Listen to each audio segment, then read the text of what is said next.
The speed of everything happening is linked to rhythm. The way how we live, the stress that we live every day can be measured or quantified in rhythmic patterns.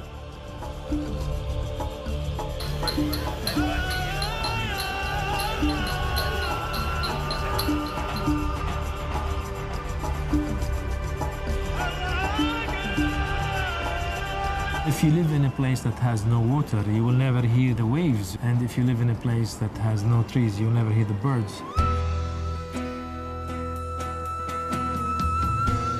Original Arabic culture is related to the desert and to that roughness of Bedouin life.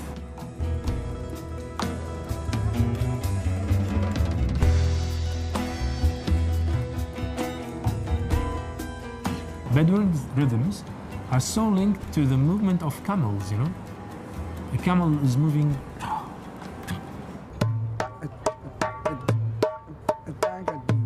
It's really important to show our culture. We have lovely drum and percussion patterns.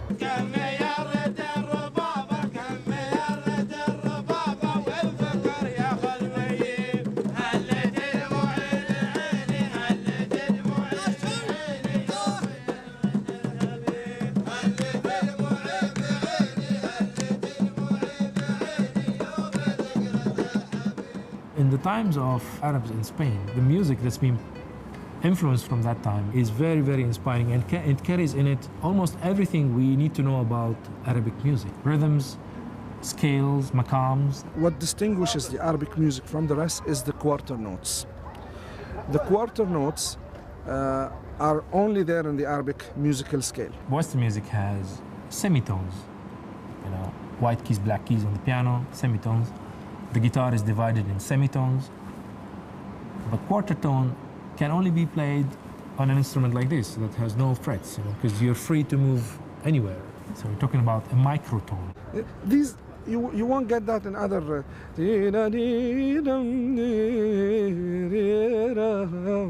يا حبيب الروح يا أغلى البشر من ودادك سيدي جسمي نحيل. The quarter note is very clearly heard. We did some research on looking at certain Arabic scales that could be played on Western instruments.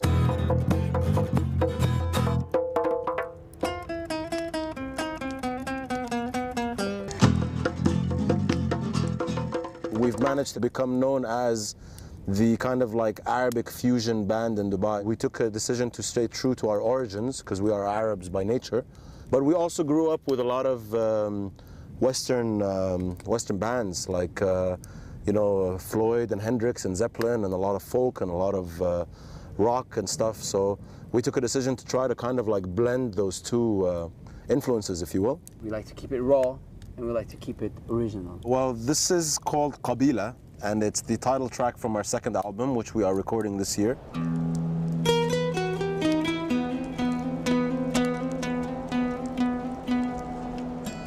Qabila is basically, it means tribe. It's about that affinity as friends and as a band. The chemistry is very important.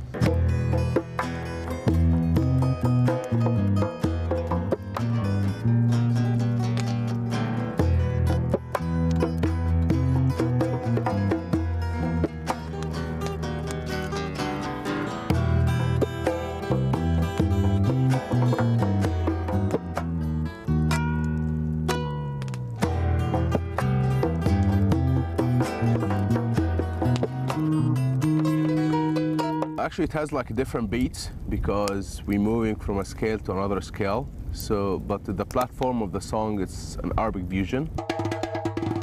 We have so many percussions in the Arab world. The percussion depends on the region. Arab world is linked to Africa and Asia and Europe. The main percussions we use first is the daf, which is a small frame drum like that.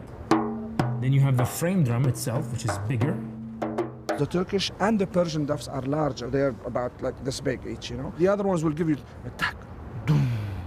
You will feel that depth in it. Frame drums have been very famous to come from the Gulf area, like Bahrain, and they're still being made in those areas. This is a small drum. We call it marwas. Normally, it's used by the fishermen when they get back from the sea, from their fishing, and their pearl diving trips. It's basically made from goat leather. When they use it, they would heat it up next to fire so that it would, one would go,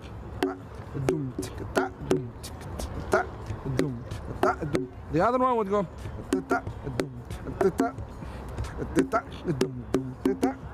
they would reply to each other.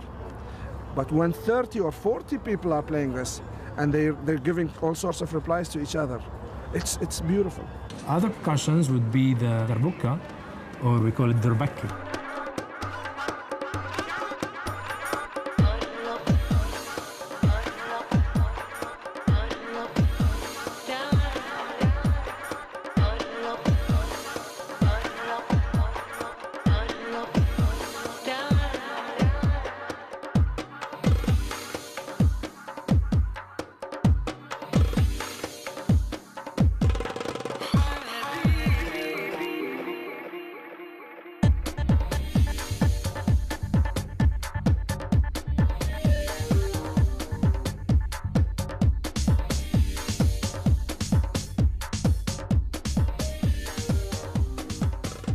People ask me, you play music. What kind of music? Piano? No.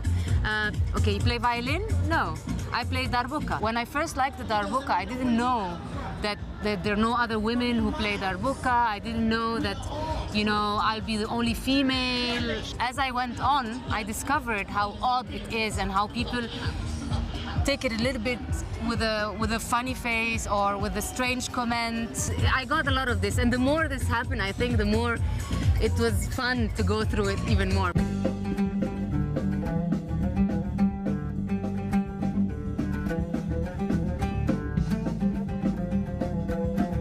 The string instruments are probably the most popular in the Arabic music scene since centuries. So oud is the main instrument, and the one we use for the tarab, which is the kind of the spiritual state of mind that is being reached through music. This is the companion, this is the friend. This is the instrument that represents Arabic music.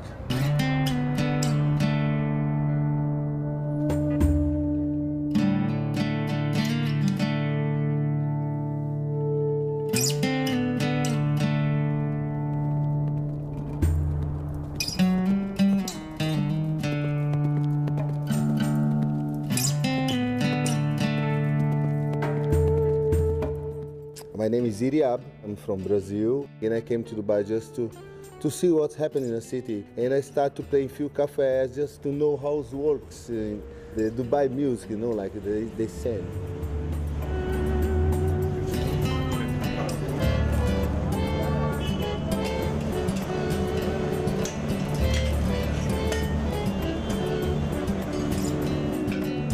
My reference of music in the Middle East was the Adhan. When the guys say Allahu Akbar, everybody come to pray. For the first thing, they sing for the people come to pray. So like something interesting. Now I know it's not exactly like singing. It's a type of calm. A maqam is a state of mind. It's a mood. It's a universe you enter and you keep traveling through, until you go to another maqam. But of course, in scientific terms, we can just say it's a scale. For me, it's hard to understand. It's something like new for me. Samba is the biggest style in Brazil. The people know samba.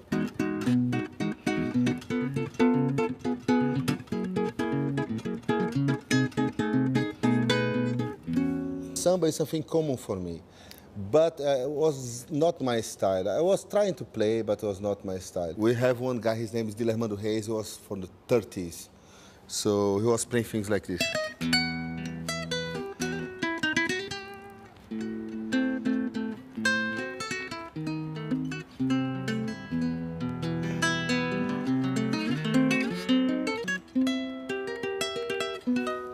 It's close to flamenco, but it's classic music.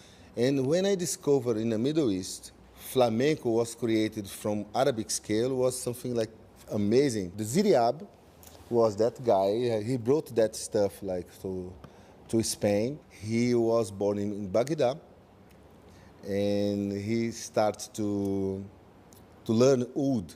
He started to become better than his teacher. So the teacher became envious and said, listen, you need to leave Iraq. And he left Iraq to Andalusia in Cordoba. The rest of the world start to see like that style, flamenco style, is something from Spain. But no, it's from Middle East, it's from Iraq. And again, Izzy Riab introduced this. And I'm glad to use his name.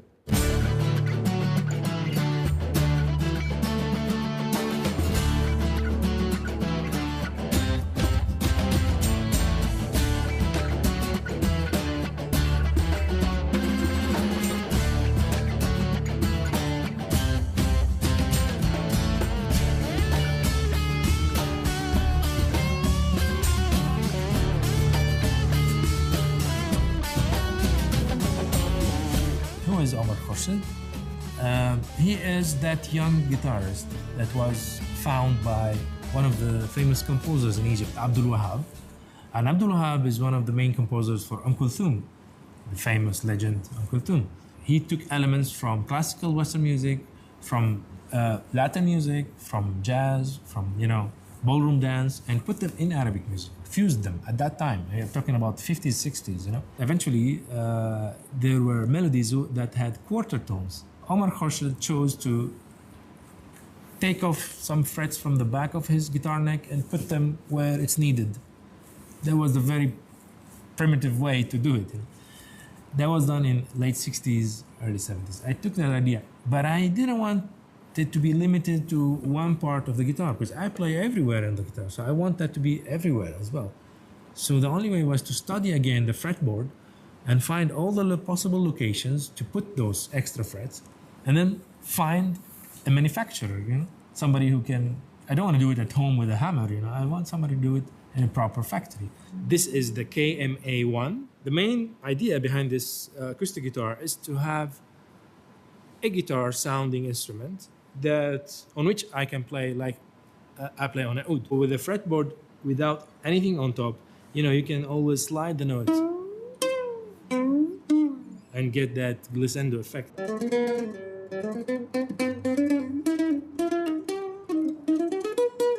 This is the Ibanez KMM1. As you see, it's an electric guitar on which I can play Arabic music. Let's say if I'm playing a blues in C,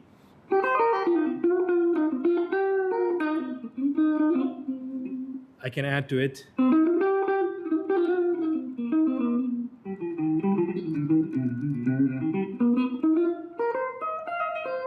so it sounds a bit Arabic, And this is again a fretless guitar, but it has on it exactly the strings that we put on the oud.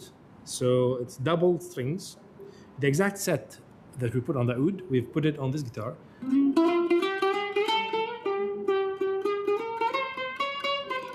This is the glisten power.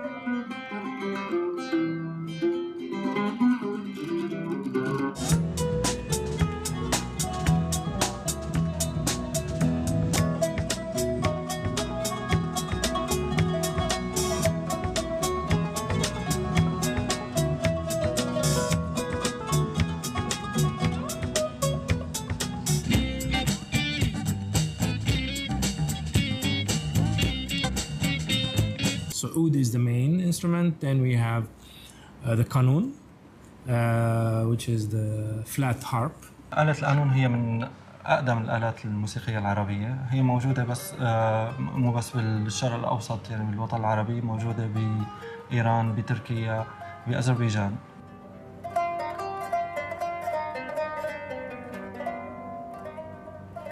هي من الآلات اللي تعتبر هي دستور الآلات العربية، لذلك سموها القانون. ما في تخت شرقي إلا بيتواجد فيها. خلال تواجدي بالإمارات صار لي المدة الطويلة اللي أنا فيها اشتغلت كتير بموسيقى فيوجن. الألبوم إن شاء الله حيكون من ضمن عدة مقطوعات هي حصرية بالموسيقى العربية. الفكرة اللي أنا بدي أطرحها بالألبوم حتكون هي معبرة عن مشاعر كحياتي بدولة الإمارات وحنين للدولة اللي دولتي أنا اللي بحبها، سوريا.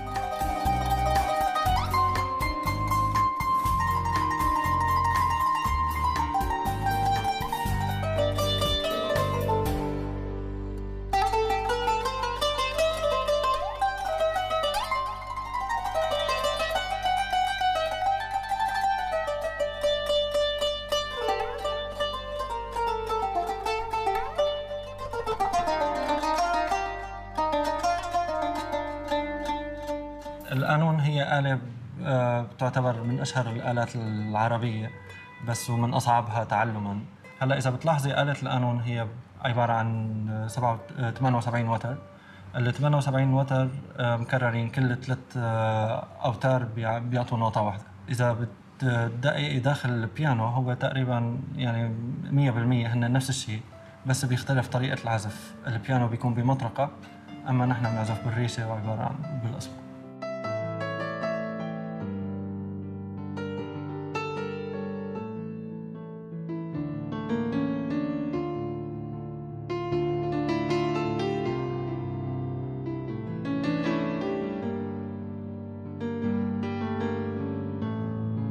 I actually prefer playing sort of my own style, which I guess could be termed fusion, because I like to play 2 or 3 songs from different genres, for example, something Bollywood with something Arabic, with something sort of English contemporary like Coldplay, mixing classical with, say, Arabic classical. When I composed Sandstar, I had in my mind this Lawrence of Arabia type scene, you know, with this sand dunes, golden sand dunes. It's like a soundtrack to a thought. The thought of this Middle Eastern Manhattan that is Dubai.